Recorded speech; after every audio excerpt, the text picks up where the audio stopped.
Hi students, welcome back to arithmetic class. ఈరోజు మన arithmetic టాపిక్లో పవర్స్ అండ్ ఇండిసెస్ అండి. నా ప్రీవియస్ క్లాస్లో కొన్ని ప్రాబ్లమ్స్ ఇచ్చాను, మరికొన్ని ప్రాబ్లమ్స్ పవర్స్ అండ్ ఇండిసెస్ మీద మరికొన్ని ప్రాబ్లమ్స్ ఎక్స్ప్లెయిన్ చేస్తున్నాను. చూడండి. 3 power 50, 4 power 40, 5 power 30, 6 power 20 which is largest అన్నప్పుడు ఈ పవర్లో ఉన్న నెంబర్స్లో కామన్ నెంబర్ని కామన్ తీయాలండి. ఒక నెంబరు పవర్ 20 కదా, 2 into 10, 30, 3 into 10, 40, 4 into 10, 50 అయితే 5 into 10 అవుతుంది. 10 అనేది కామన్ ఉందండి అన్నింటిలో. ఆ నెంబర్స్ పవర్స్లో 10 అనేది కామన్ ఉంది కాబట్టి ఆ కామన్ నెంబర్ని మనం చూడండి సపరేట్ చేస్తే ఇప్పుడు చూడండి 2 into 10 మీన్స్ 6 square అనమాట. 6 square 36 అవుతుంది. ఈ నెంబరు 36 అవుతుంది.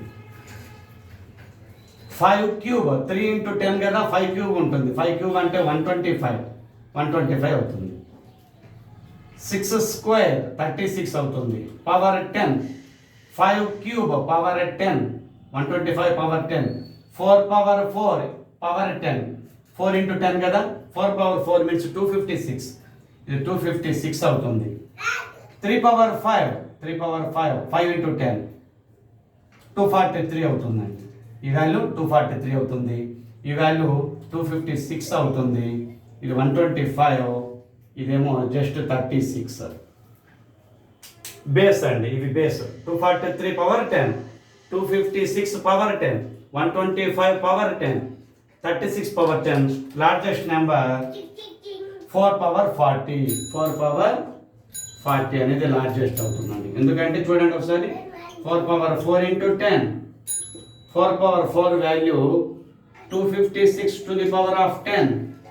రిమైనింగ్ నెంబర్స్కి బేస్లో 256 ఇది లార్జెస్ట్ వచ్చిందండి పవర్ 10. బట్ ఒకటి 36 పవర్ 10, 125 పవర్ 10, 243 పవర్ 10 ఇలా వచ్చాయి. But 4 power 40 is the largest number అవుతుందండి. 4 power 40 is the largest number. Okay, మరొక ప్రాబ్లం చూడండి.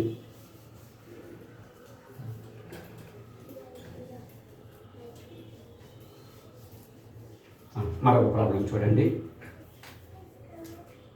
1/2 to the power of -1/2, 1/2 to the power of -1/2 equals question mark. పవర్లో నెగిటివ్ ఉన్నప్పుడు అండి, పవర్లో నెగిటివ్ ఉన్నప్పుడు power base is 1/2 and power also 1/2. పవర్లో ఇక్కడ 1/2 ఇచ్చినప్పుడు ఇక్కడ బేస్ని రెసిప్రోకల్ తీసుకుంటామండి. రెసిప్రోకల్ ఇన్వర్ట్ చేస్తాము. 1/2 మీన్స్ 2 పవర్ హాఫ్ అవుతుంది. నెగిటివ్ రిమూవ్ అవుతుంది, నెగిటివ్ని తీసేస్తున్నాం. చూడండి, బేస్ని రెసిప్రోకల్ చేసినప్పుడు పవర్ పాజిటివ్ అవుతుంది. ఇది ఈ పవర్ మైనస్ హాఫ్ కాస్త ప్లస్ హాఫ్ అవుతుంది. That is √2. 2 power half means √2. Okay, మరొక ప్రాబ్లం సేమ్ కాన్సెప్ట్ మీద మరొక ప్రాబ్లం చూడండి. సింప్లిఫికేషన్, కొంచెం largest simplification. Same concept use చేసుకుంటే ప్రాబ్లం చాలా సింపుల్ అవుతుంది. చూడండి, 1/3 to the power of -3 -1/2 to the power of -3 ఇది ఫ్లవర్ బ్రాకెట్లో ఉంది. Divided by 1/5 to the power of -2 ఇదంతా క్లోజ్డ్ బ్రాకెట్లో ఇచ్చిన ఈ బాడ్మాస్ కాన్సెప్ట్ని మనం ఎలా చేస్తున్నాం చూడండి. ముందు ఫ్లవర్ బ్రాకెట్ని సింప్లిఫై చేయాలంటే ఈ small bracket సింప్లిఫికేషను 1/3 to the power of -3 అంటే ఇన్వర్ట్ చేసినప్పుడు 3 cube అవుతుందండి. 3 cube minus 1/2 to the power of -3 అంటే రెసిప్రోకల్ తీసుకున్నప్పుడు 2 అవుతుంది.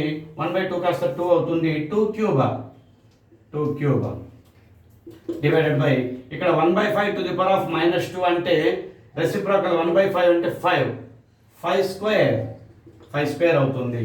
ఇక్కడ చూడండి, ఇక్కడ ఈ వాల్యూలో నుంచి సపరేషన్లో నుంచి ఇక్కడ 5 స్క్వేర్ తోటి డివిజన్ చేయాలి. 3 cube వాల్యూ 27, 2 cube వాల్యూ 8, 27 - 8 19 అవుతుంది. 19 డివైడెడ్ బై 25, 5 స్క్వేర్ కదా 25, 19 డివైడెడ్ బై 25 అవుతుంది. ఒకసారి చూడండి, మళ్ళీ ఒకసారి 1/3 to the power of -3 అంటే ఇది 3 క్యూబ్ అవుతుంది 27. 1/2 to the power of -3 అంటే ఇది 2 క్యూబ్ అవుతుంది. 8 27 minus 8 27 minus 8 అంటే 19 అండి. ఈ వాల్యూ మొత్తం ఫ్లవర్ బ్రాకెట్లో వాల్యూ 19 అవుతుంది. ఇక్కడ రెసిప్రోకల్ చేస్తే 5² అవుతుంది. నెగిటివ్ రిమూవ్ అవుతుంది. 1/5 రెసిప్రోకల్ 5 అవుతుంది. 5² 25 తోటి డివిజన్ చేయాలి. ఇక్కడ 19 వాల్యూ వచ్చింది. 19 డివైడెడ్ బై 25. ఆ కాన్సెప్ట్ యూజ్ చేసుకుంటే సింపుల్గా మనం ప్రాబ్లం సింపుల్గా చేసేయచ్చండి. ఎక్కువ మంది కన్ఫ్యూజ్ అవుతూ ఉంటారు. నెగిటివ్ పవర్ ఇలా వచ్చినప్పుడు పవర్స్, ఇక్కడ బేస్లో ఫ్రాక్షన్స్ ఇచ్చినప్పుడు కన్ఫ్యూజ్ అవుతుంటారు. ఏ కన్ఫ్యూజన్ అవసరం లేదు. ఈ కాన్సెప్ట్ యూజ్ చేసుకుంటే చాలండి. మరొక ప్రాబ్లం చూడండి.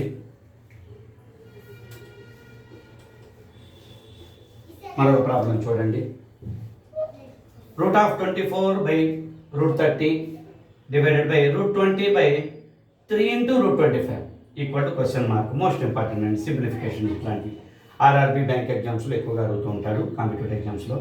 చూడండి చాలా సింపుల్. √24 గురించి ఆలోచించి ఆ √25 వాల్యూని ఫైండ్ అవుట్ చేయాలని ట్రై చేస్తూ ఉంటారు. √30 వాల్యూని చూస్తూ ఉంటారు. కష్టం.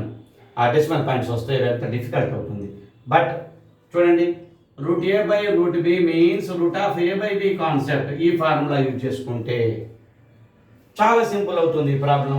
చూడండి, √24/√30 అంటే √24/30 √24/30 డివైడెడ్ బై √20/25 అంటే √20/25 √20/25. ఇక్కడ 1/3 ఉందండి. ఇక్కడ 1/3 ఉంది. రూట్ కాకుండా పక్కన ఉందండి, రూట్లో లేదు అది. ఓకే, ఇక్కడ చూడండి ఇక క్యాన్సిలేషన్ ఎంత సింపుల్ అవుతుందో. ఇక్కడ 6 టేబుల్ తీసుకుందాం. 6 4s 6 5s √4/5 అవుతుంది. 1/3 విడిగా రాసుకుంటే చూడండి ఇక్కడ √20/25 20/25 5 టేబుల్ తీసుకుంటే 5 4s 5 5s అవుతుంది. 5 4s 5 5s అవుతుంది అనమాట. రూట్ ఉంటుందండి, రూట్ ఉంటుంది. మరోసారి చూడండి, √24/√30 అంటే √24/30. 6 టేబుల్ యూజ్ చేసుకుంటే √4/5 √4/5 డివైడెడ్ బై 1/3 ఇంటూ మళ్ళీ అగైన్ ఇక్కడ √a/√b ఫార్ములా అప్లై చేస్తే √20/25 20/25 అంటే 5 టేబుల్ యూజ్ చేసుకుంటే 5 4s 5 5s. అక్కడ కూడా √4/5 ఉంది. డివైడెడ్ బైకి చూడండి, ఇటువైపు √4/5 ఉంది, అటువైపు కూడా √4/5 ఉంది.